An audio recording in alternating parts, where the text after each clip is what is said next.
Our investors and shareholders are beginning to ask how concerned the world's biggest oil companies are about climate change.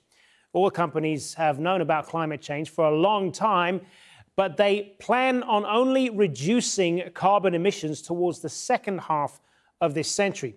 Activists want big oil companies to model and commit to more rapid emissions reductions. This week, UK asset manager Saracen and Partners asked BP, Shell and Total to reveal the risk they face if carbon emission targets are met.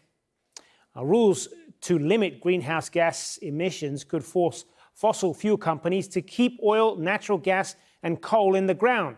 The International Energy Agency forecasts that by 2040, demand for oil and gas could fall by almost 50%.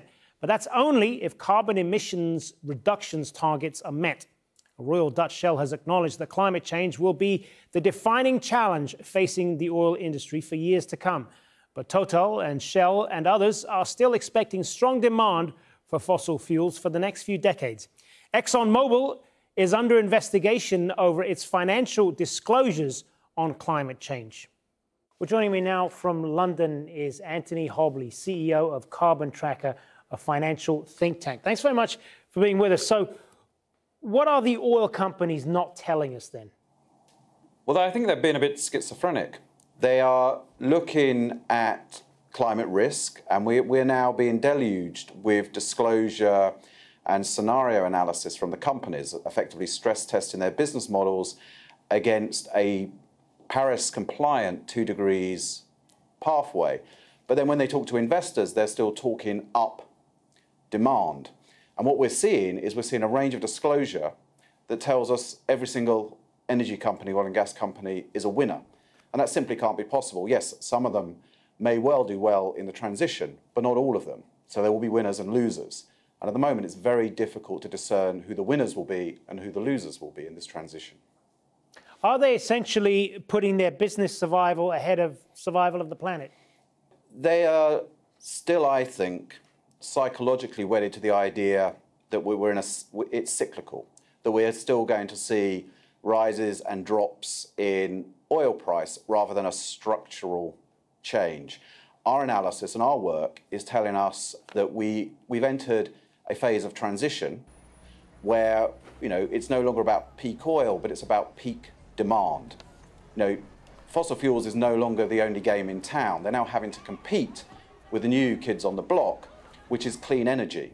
And as clean energy goes up the learning curve and effectively is now in the exponential part of the S-curve, we're seeing dramatic drops in price of solar, wind, batteries and electric vehicles. And that is eating into demand for the incumbents' product, oil, gas and coal. Combined also with dramatic steps forward in energy efficiency, which whilst global energy demand is growing, that is being offset dramatically by advances in energy efficiency. So, global energy demand is now only growing at 1%. And what's really interesting is increasingly the new technologies have the lion's share of that growth. Should regulators be taking a closer look at some of these big oil companies then? Well, they are. We now have the G20 initiated a whole process with the Task Force on Climate-Related Financial Disclosure. That's made its recommendations. The problem with that is it's still voluntary. Regulators are still trying to understand, if and how they translate that into their national regulatory regimes. And it's still a case of apples and pears. I mean, we haven't got a consistent approach to that valuation and how companies assess their business models against future prices.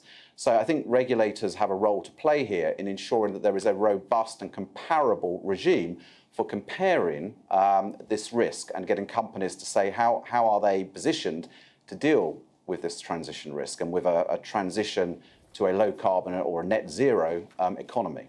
So which companies are the worst offenders here when it comes to turning a blind eye to their business model? We did a report, 2 Degrees of Separation, where we ranked companies by reference to their exposure to climate risk. And some are more exposed than others.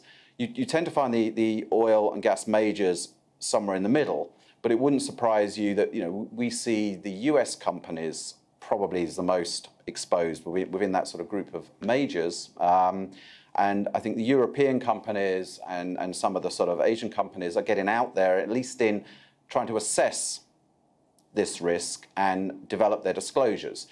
But I mean, nobody, I think, yet is getting an A+ here. There's a lot of work to do to get effectively useful disclosure out of these companies.